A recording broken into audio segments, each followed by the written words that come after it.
guys, paketan masih sanggup buat dengerin cerita? Selamat datang kembali dalam pembahasan Battle Through the Heavens versi novel. Terima kasih buat kalian yang selalu support kita, dan buat kalian yang baru datang, lihat dulu video yang lain biar ceritanya nyambung. Kui nggak nih?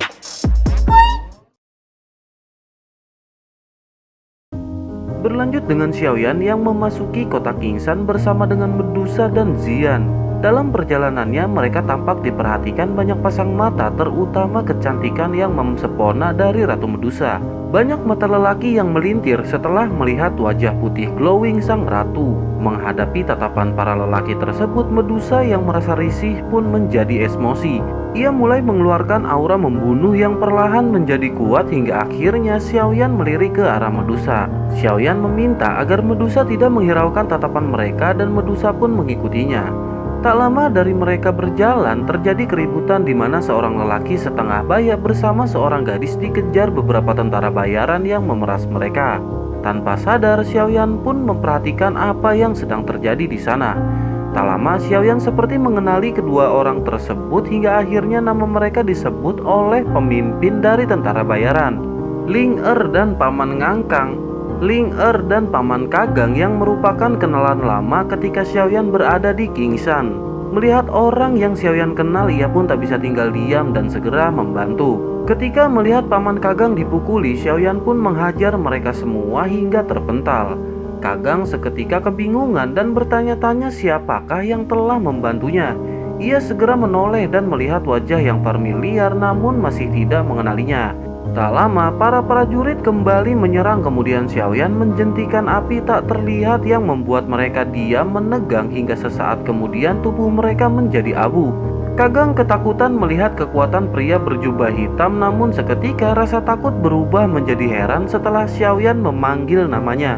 Xiaoyan berkata sudah lama sekali mereka tidak bertemu dan tak menyangka Paman Kagang masih berada di Kingsan. Tak lama, Ling datang membantu Paman Kagang untuk berdiri kemudian melirik ke arah Xiaoyan. Ia merasakan sesuatu yang akrab ketika melihat sosok Xiaoyan di hadapannya. Xiaoyan tersenyum lalu segera berkata apakah mereka masih ingat kepadanya. Seketika mereka saling melirik hingga akhirnya Ling berbisik kepada Kagang, bukankah itu adalah Xiaoyan? Ingatan Kagang seperti bermunculan dipenuhi dengan bocah kecil yang berada di tingkat doze. Ia segera bertanya apakah ini anak muda Xiaoyan yang dulu bertingkat doze? Xiaoyan tersenyum kemudian menganggukkan kepalanya. Kagang terkejut tak menyangka bocah yang dulunya doze sekarang sudah memiliki kekuatan yang menakutkan. Xiaoyan kembali tersenyum lalu menanyakan apakah yang terjadi kepada Paman Kagang. Kagang pun menjelaskan semua permasalahan yang ia alami hingga akhirnya ia tak kuasa untuk meminta tolong kepada Xiaoyan. Menanggapi hal itu, Xiaoyan berkata bahwa kali ini ia sedang terburu-buru untuk pergi. Kemudian Xiaoyan mengeluarkan beberapa botol giok dan memberikannya kepada Kagang. Xiaoyan berkata untuk saat ini Paman Kagang dapat menggunakan botol tersebut jika terjadi masalah. Cukup alirkan doki kemudian lemparkan dan itu akan cukup untuk membentuk serangan yang hebat. Selain itu, plat giok ini terhubung dengan Xiaoyan dan jika Paman Kagang mengalami situasi antara hidup dan mati, maka Xiaoyan akan datang setelah Paman Kagang mematahkan plat tersebut. Kagang pun mengangguk dan berterima kasih kemudian Xiaoyan pamit pergi. Singkat cerita, Xiaoyan telah sampai di hutan namun tidak menemukan jalan menuju ke lembah. Tampaknya jalan telah tertutup karena tidak adanya orang yang datang ke lembah tersebut. Akhirnya Xiaoyan terbang ke langit dan melihat sekitar hingga akhirnya ia segera turun. Saat hendak turun, Xiaoyan diserang seekor binatang ajaib tingkat 4 dan Xiaoyan berhasil mengalahkannya. Namun Xiaoyan keheranan ketika melihat binatang ajaib tersebut tidak pergi setelah dikalahkan. Xiaoyan pun tidak ingin menanggapi binatang tersebut kemudian segera turun diikuti dengan Medusa dan Xian. Tak lama mereka kembali diserang banyak binatang ajaib. Medusa pun akhirnya mengeluarkan tekanan kemudian mengusir mereka semua untuk segera pergi. Mereka pun pergi namun Medusa juga merasakan adanya keanehan yang terjadi dengan binatang ajaib tersebut. Setelah diusir mereka tidak langsung pergi melainkan dia memperhatikan terlebih dahulu. Tidak mau ambil pusing mereka pun lanjut berjalan hingga sampai di gubuk yang pernah Xiaoyan datangi. Tak lama mereka sekali lagi dihampiri binatang ajaib dan membuat Xian semakin muak. Akhirnya, dengan cahaya ungu dari mata Zian, binatang ajaib pun segera pergi. Xiaoyan berkata sepertinya mereka berada di sini bukan untuk mencari makan, melainkan seperti diperintah untuk menjaga suatu tempat. Merasa tak menemukan jawaban, akhirnya Xiaoyan memutuskan untuk masuk ke dalam gubuk. Saat hendak membuka pintu, Medusa dengan cepat menarik tangan Xiaoyan setelah merasakan aura racun di sekitar. Medusa berkata bahwa pintu telah diberi racun yang sangat kuat. Medusa yang memang berkecimpung di dunia racun jelas lebih sensitif mengenai racun dibandingkan dengan Xiaoyan. Selain itu, Medusa merasakan adanya kehadiran seseorang lalu berteriak meminta orang tersebut untuk keluar dan jika tidak, maka lembah ini akan ia hancurkan. Seketika terdengar tawa keras akibat pantulan dari dinding di sekitar lembah, kemudian dilanjutkan dengan suara yang mengusir mereka untuk segera pergi. Sosok berjubah hitam berdiri di atas tebing dengan sombongnya membuat Medusa pun marah. Akhirnya Medusa meminta Xiaoyan dan Zian untuk menjauh karena sosok tersebut memiliki racun yang mematikan. Tak lama kilatan cahaya 7 warna keluar dan melesat ke sosok tersebut yang berhasil menghindar.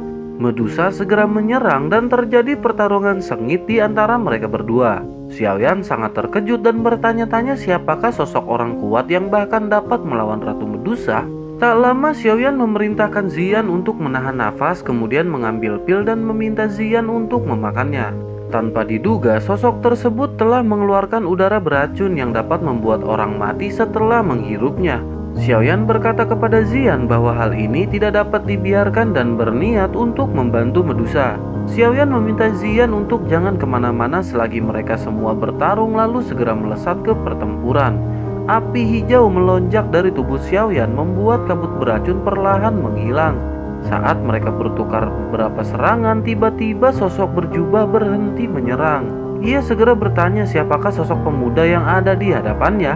Xiaoyan keheranan lalu menyebutkan namanya. Kemudian Xiaoyan berkata bahwa tempat ini adalah tempat yang ia temukan bersama sahabatnya beberapa tahun silam. Oleh karena itu, maka Xiaoyan berhak atas tempat tersebut. Mendengar hal itu, sosok berjubah menampilkan ekspresi dan gestur tubuh yang aneh.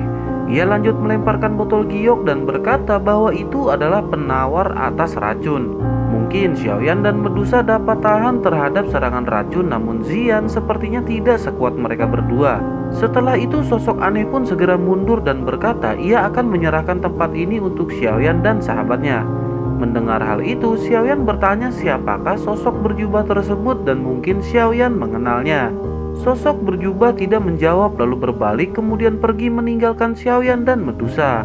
Xiaoyan menebak bahwa sosok tersebut mungkin dokter peri kecil yang merupakan sahabatnya di masa lalu. Seorang wanita dengan tubuh yang membutuhkan racun untuk tetap bertahan hidup. Xiaoyan segera berteriak memanggil namanya dan sosok tersebut tiba-tiba berhenti. Kecurigaan Xiaoyan semakin terbukti setelah sosok hitam berhenti dan Xiaoyan segera terbang menghampirinya.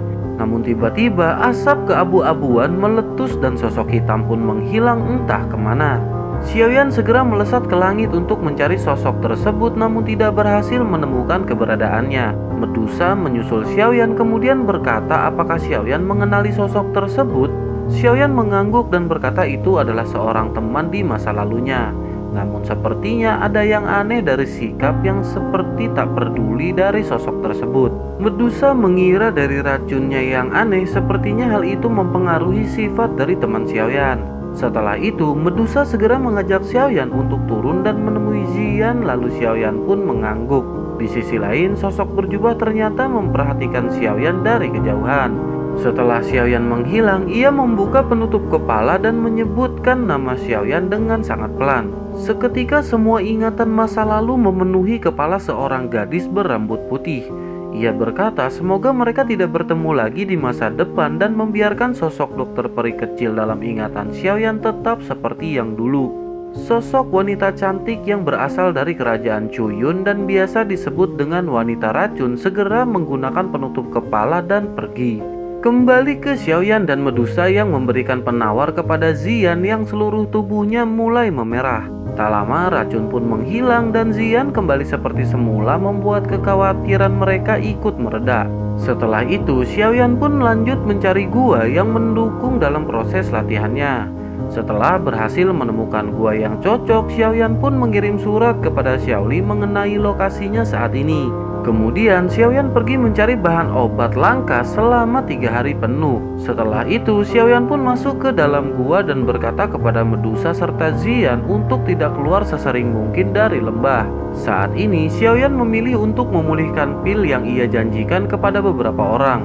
Oleh karena itu Xiaoyan mencari banyak bahan obat langka beberapa hari yang lalu. Akhirnya Xiaoyan pun duduk bersila di dalam gua kemudian mengeluarkan kuali.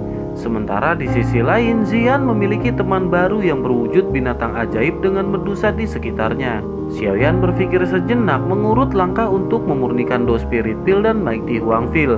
Xiaoyan pun segera memurnikan Do Spirit Pill terlebih dahulu mengingat prosesnya yang lebih mudah. Proses berjalan sangat lama mengingat banyaknya pil yang harus dimurnikan oleh Xiaoyan. Sementara itu Zian merasa bosan setelah setengah bulan berlalu dan mengajak Medusa untuk keluar mencari bahan obat. Mereka pun akhirnya mengabaikan perkataan Xiaoyan dan segera pergi keluar. Banyak bahan obat langka yang didapat Zian hingga mereka dikejar beberapa binatang ajaib yang sangat kuat. Mereka pun melarikan diri dan beruntung dapat kembali ke lembah dengan selamat. Setelah itu Zian segera memakan bahan obat langka yang mereka dapatkan hingga 5 hari berlalu. Zian mengalami sesuatu yang aneh. Ia mulai sedikit berbicara hingga tak lama kulitnya memerah dan pada akhirnya cahaya ungu meletus dari tubuh Zian. Medusa pun panik dan tak tahu apa yang harus ia lakukan untuk saat ini. Terlintas dalam pikirannya untuk memberitahu Xiaoyan, namun tak lama sosok kepompong muncul setelah cahaya ungu memudar. Sampai di titik ini Medusa mulai merasa tenang karena menyadari sepertinya Zian dalam masa proses tertidur. Ia hanya perlu menunggu Zian untuk bangun setelah menerobos ke tingkat Do Huang. Tak terasa 5 hari telah berlalu tanpa adanya perubahan yang terjadi dari kepompong di lembah. Tak lama terjadi ledakan dahsyat dari dalam gua membuat Medusa kaget dan segera melirik ke arah sana. Asap putih keluar dari gua hingga tak lama Xiaoyan muncul dengan kondisi yang menyedihkan. Ledakan yang mengguncang bumi diakibatkan kegagalan Xiaoyan yang memurnikan Mighty Huang Pill. Beruntung dengan kuali tingkat tinggi yang dapat menekan ledakan dan perisai api, Xiaoyan tidak mengalami luka sedikit pun. Medusa sedikit tersenyum melihat Xiaoyan yang dalam keadaan menyedihkan lalu bertanya apakah Xiaoyan sudah selesai memurnikan pil obat. Xiaoyan berkata bahwa ia telah menyelesaikan semuanya, namun terjadi kesalahan kecil saat terakhir ia memurnikan Mighty Huang Pill untuk dirinya. Tak lama Xiaoyan melirik ke arah kepompong dan bertanya apakah ini? Medusa mengangguk kemudian berkata sudah 5 hari Zian melakukan proses transformasi dan sepertinya proses tersebut akan berlangsung cukup lama. Medusa lanjut berkata sepertinya Xiaoyan harus segera melakukan latihan karena ia merasakan doki yang tidak stabil merembes keluar. Xiaoyan tersenyum lalu berkata seharusnya waktu untuk menembus tingkat Do Huang akan tiba dalam 10 hari lagi. Sebelum itu Xiaoyan akan mengirimkan pil kepada orang yang diperintahkan Xiaoding ke tempat yang telah ia sebutkan di dalam surat. Setelah itu barulah Xiaoyan akan melakukan proses latihan yang akan memakan waktu cukup lama. Medusa tersenyum kemudian berkata bahwa ia akan menjaga Xiaoyan dan Zian sekaligus. Mendengar hal itu Xiaoyan pun merasa senang kemudian ia berterima kasih dan segera pamit untuk pergi. Xiaoyan melesat ke langit menuju tempat pertemuan dan tak lama ia merasakan beberapa aura yang cukup kuat. Xiaoyan sedikit turun kemudian meminta orang yang bersembunyi untuk segera keluar. Seketika belasan orang keluar dan segera memberi hormat kepada Xiaoyan yang berada di langit. Xiaoyan memperhatikan semua orang di bawah hingga akhirnya ia menemukan logo yang ada di dada mereka. Logo berwarna hijau dengan nyala lotus yang sangat indah menjadi ciri khas dari Yan Alliance. Xiaoyan bertanya apakah mereka utusan dari kakak pertama. Salah seorang pun maju dan memperkenalkan diri bahwa ia bernama Bai Liseng yang dikirim oleh tetua Xiaoding. Ia segera memberi gulungan yang berisi surat perintah dari Xiaoding dan menyerahkannya kepada Xiaoyan dengan sangat hati-hati. Xiaoyan pun mengambil dan memeriksa gulungan tersebut sebelum akhirnya ia mengangguk.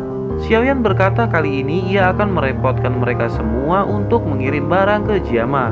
Ada jejak spiritual Xiaoyan dalam benda tersebut untuk mengetahui apakah mereka aman dari perampok selama perjalanan pulang.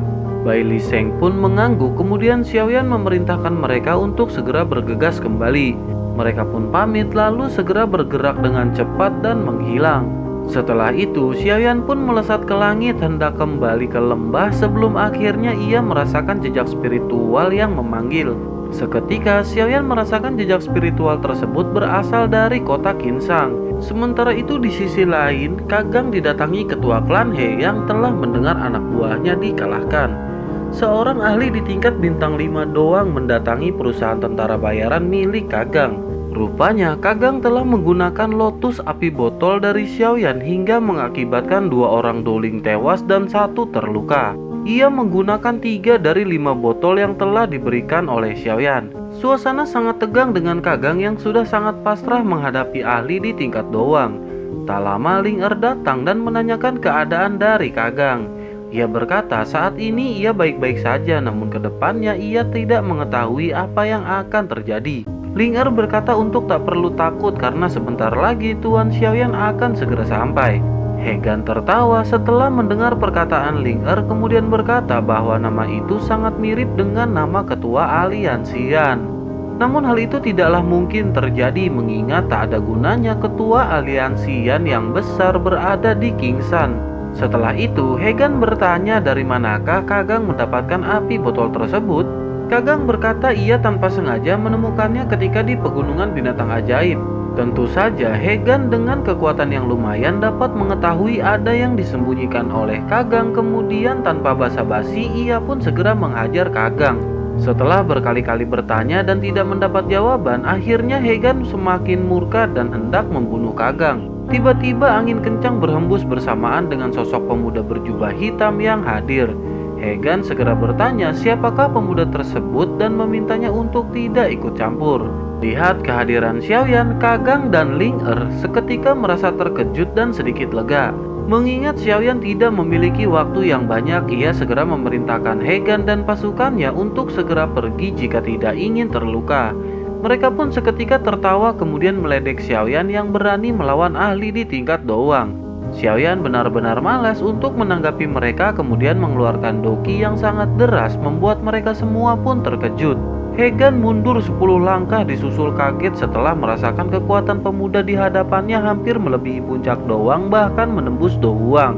Ia bertanya-tanya sejak kapan pria muda dengan kekuatan setingkat Do Huang berada di Kekaisaran Jiama. Tak lama setelah pertanyaan tersebut keluar, Hegan segera teringat informasi mengenai pertempuran besar di Misty Cloud. Seorang pemuda di tingkat doang berhasil mengalahkan ahli di tingkat dozong. Seketika ia bertanya, apakah Anda kepala aliansi yang bernama Xiaoyan? Seketika semua orang terkejut saat mendengar pertanyaan dari Hegan. Setelah menyadari hal tersebut, Hegan segera berlutut memohon agar diampuni oleh Xiaoyan. Melihat perubahan drastis Hegan, Xiaoyan dapat memahami Hegan adalah tipe orang yang rela harga dirinya jatuh daripada klannya hancur.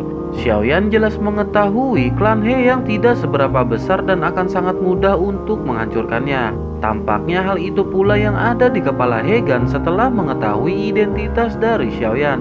Seketika Xiaoyan berpikir sepertinya Hegan akan dapat berguna baginya di masa depan. Perlahan, doki Xiaoyan mulai surut dan masuk kembali ke dalam tubuhnya. Hegan pun segera berterima kasih kepada Xiaoyan karena telah mengampuni hidup mereka. Ia lanjut berkata jika saja mereka tahu Kagang memiliki hubungan dengan ketua Xiao, maka mereka tak akan berani untuk datang mengacau. Xiaoyan berkata permasalahan hari ini cukup berakhir sampai di titik ini, dan jika mereka masih melakukan hal yang merugikan, maka Xiaoyan tak akan segan menghancurkan klan mereka. Hegan segera berkata bahwa ia berjanji tak akan melakukan hal tersebut meskipun telah memiliki kemampuan di masa depan. Ia lanjut berkata bahwa klan mereka mendapat undangan dari aliansian dan mereka akan secepatnya bergabung dengan aliansian.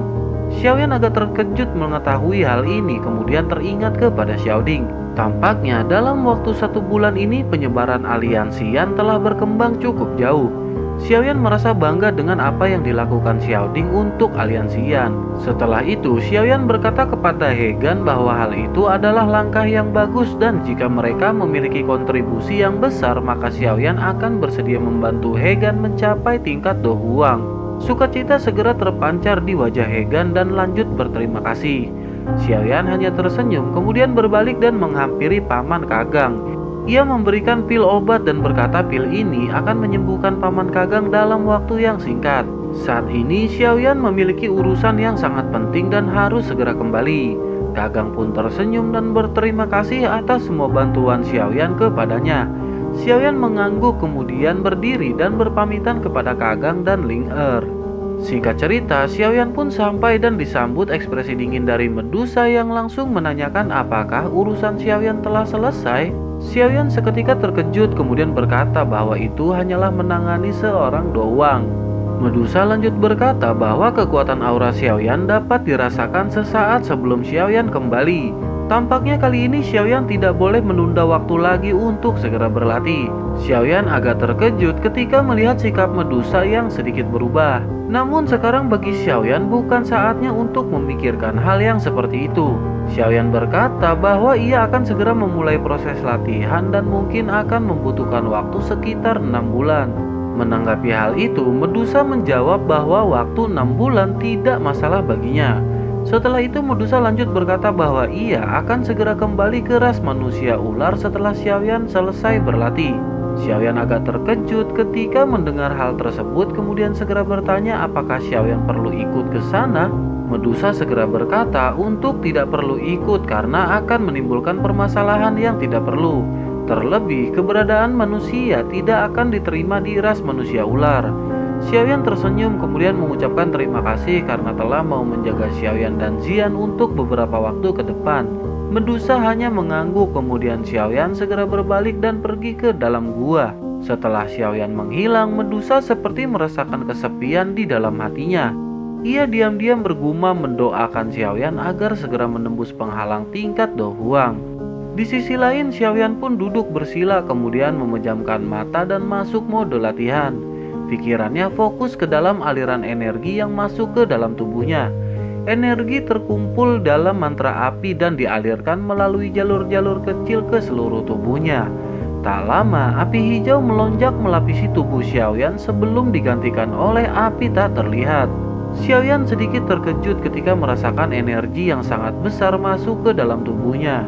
Xiaoyan tak menduga besarnya energi tersebut melebihi dari apa yang ia harapkan. Proses terus berjalan dengan energi intens yang mengalir dalam tubuh Xiaoyan.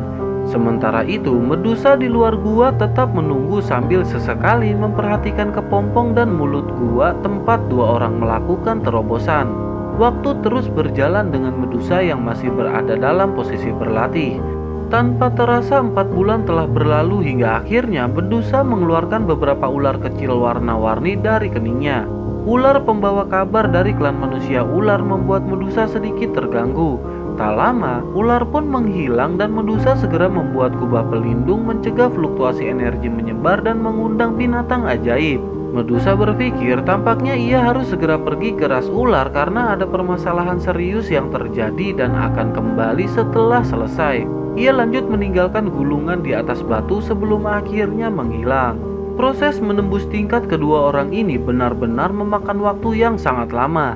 Hampir 1 tahun berlalu membuat area sekitar pun dipenuhi dengan rumput-rumput panjang. Perubahan terjadi pada kepompong yang mulai mengeluarkan cahaya ungu gelap dengan beberapa segel aneh yang muncul. Sementara itu di dalam gua Xiaoyan terlihat sangat tenang sebelum akhirnya kilatan petir terlihat dalam benaknya. Guncangan kuat terjadi ketika Xiaoyan membuka mata dengan aura kuat yang terpancar. Kekuatan spirit Xiaoyan seketika menjelajah area sekitar hingga radius 50 km dan membuat Xiaoyan tercengang. Ia bertanya-tanya apakah ini kekuatan sejati seorang elit di tingkat Do Huang. Energi melonjak keluar dengan api yang mengalir memenuhi tubuh Xiaoyan sebelum akhirnya masuk kembali. Tiba-tiba Xiaoyan merasakan kekuatan spiritualnya memasuki api putih di keningnya. Xiaoyan melihat jalan tanpa ujung yang terbuat dari api putih dan tanpa berpikir panjang Xiaoyan pun segera menyusurinya. Ia masuk ke dalam sebuah ruangan gelap dengan tiang-tiang besar yang sangat tinggi. Xiaoyan terus masuk hingga tak lama ia melihat sosok tua yang duduk dengan rantai di tangannya. Seketika ia menyadari bahwa sosok tersebut adalah Yao Lao. Xiaoyan bertanya-tanya apakah ini Hall of Soul. Baru saja Xiaoyan berpikir, tak lama gambaran Yao Lao memudar dan hancur hingga Xiaoyan membuka matanya. Xiaoyan merasa spiritualnya dihalangi oleh sosok spiritual lain yang lebih kuat. Xiaoyan menduga bahwa mungkin itu adalah penjaga atau bahkan ketua dari Hall of Soul. Melihat dari kekuatan spiritualnya yang sangat besar, bahkan protektor Wu pun takkan mampu untuk menghadapinya. Xiaoyan seketika menjadi serius dan berkata, tampaknya Hall of Soul memang memiliki banyak orang kuat di dalamnya. Namun tak peduli seberapa sulitnya, Xiaoyan akan berusaha untuk menyelamatkan Yao Lao dan ayahnya. Setelah agak tenang, Xiaoyan pun mulai keluar dari gua dan sedikit berjemur. Tak lama ia berjalan menuju lembah dan melihat kepompong yang sudah mengalami perubahan. Xiaoyan pun segera melihat sekeliling dan keheranan karena ia tidak menemukan adanya Medusa. Samar-samar ia melihat gulungan kemudian menariknya dengan kekuatan hisap dari tangannya. Xiaoyan mengerutkan alis setelah membaca surat dari Medusa. Medusa berkata akan kembali lagi setelah semua urusannya selesai. Namun melihat Medusa yang tak kunjung datang, sepertinya permasalahan yang dihadapi oleh ras manusia ular sangatlah besar. Dengan kekuatannya saja, Medusa masih belum dapat menyelesaikan permasalahan tersebut. Menyadari hal itu, Xiaoyan pun berniat untuk menyusul, namun ia harus menunggu Ziyan yang sedang bertransformasi. Selain itu, Xiaoyan juga akan memanfaatkan waktu menunggu sambil berlatih menguasai doki di dalam tubuhnya. Xiaoyan pun duduk di atas batu kemudian memejamkan mata dan mulai berlatih. Tak terasa 2 bulan telah berlalu hingga Xiaoyan membuka matanya.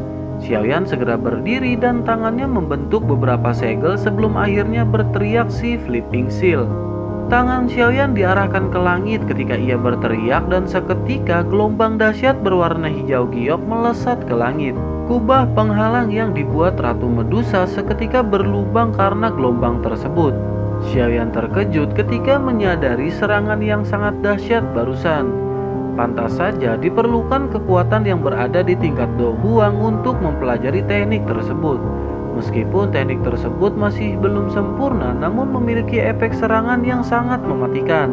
Kekuatan si Flipping Seal lebih kuat jika dibandingkan dengan Open Mountain Seal. Teknik tersebut memang layak disebut dengan teknik tingkat tinggi. Tampaknya dengan menguasai teknik tersebut, Xiaoyan akan mampu berhadapan dengan seorang elit di tingkat Dozong tanpa khawatir. Setelah itu, Xiaoyan berniat untuk beristirahat setelah kelelahannya akibat penggunaan teknik si Flipping Seal. Namun tiba-tiba kepompong menunjukkan adanya perubahan dan Xiaoyan segera melihat apa yang terjadi. Terjadi retakan pada kepompong dengan cahaya ungu yang merembes keluar. Tak lama, retakan semakin banyak hingga akhirnya kepompong pun pecah diselimuti cahaya ungu yang keluar. Samar-samar sosok manusia terlihat dan menjadi jelas setelah cahaya ungu menghilang. Xiaoyan seketika terkejut melihat pemandangan yang ada di hadapannya. Ia bertanya-tanya, apakah ini Ziyan? Sosok wanita dewasa telanjang terungkap setelah cahaya ungu menghilang, menampilkan rambut ungu panjang hingga menyentuh pantat. Lekuk indah yang membawa pesona membuat Xiaoyan merasa bingung untuk berekspresi. Xiaoyan tak menduga sosok Ziyan yang kecil telah bertransformasi menjadi sosok wanita dewasa yang imut.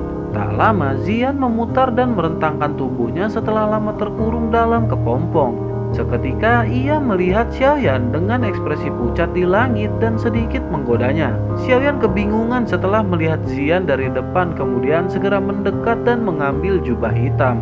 Saat hendak menutup tubuh Ziyan, tiba-tiba cahaya hijau terpancar dari tubuhnya dan seketika ia kembali menjadi bocah kecil dengan keadaan telanjang. Xiaoyan terkejut dan berpikir tampaknya efek body transformation pill tidak berpengaruh banyak ketika Ziyan naik ke tingkat 6. Ziyan seketika keheranan kemudian dengan ekspresi kesal menatap dan melompat ke arah Xiaoyan. Ziyan berusaha mencakar Xiaoyan karena kesal perubahannya kembali menjadi bocah kecil. Xiaoyan tak bisa menahan tawa kemudian memeluk Ziyan sekaligus memberikan jubah hitam. Xiaoyan berkata lebih baik Ziyan tetap dalam tubuh yang seperti ini karena menurutnya Ziyan sangat lucu. Ziyan berkata, bukankah para lelaki senang dengan sosok wanita yang seperti tadi Xiaoyan lihat? Ziyan lanjut berkata seperti yang dikatakan kakak Cailin bahwa semua lelaki memiliki pemikiran yang sama terhadap wanita. Xiaoyan hanya tersenyum malu dan bingung harus berkata apa. Tak lama Zian bertanya apakah kakak Cailin pergi. Xiaoyan segera menjelaskan semua yang tertulis dalam suratnya, kemudian mengajak Zian untuk pergi menyusul Cailin. Zian jelas tidak keberatan karena hubungannya dengan Cailin sangatlah baik. Akhirnya mereka pun memutuskan untuk berangkat menyusul Cailin ke ras manusia ular.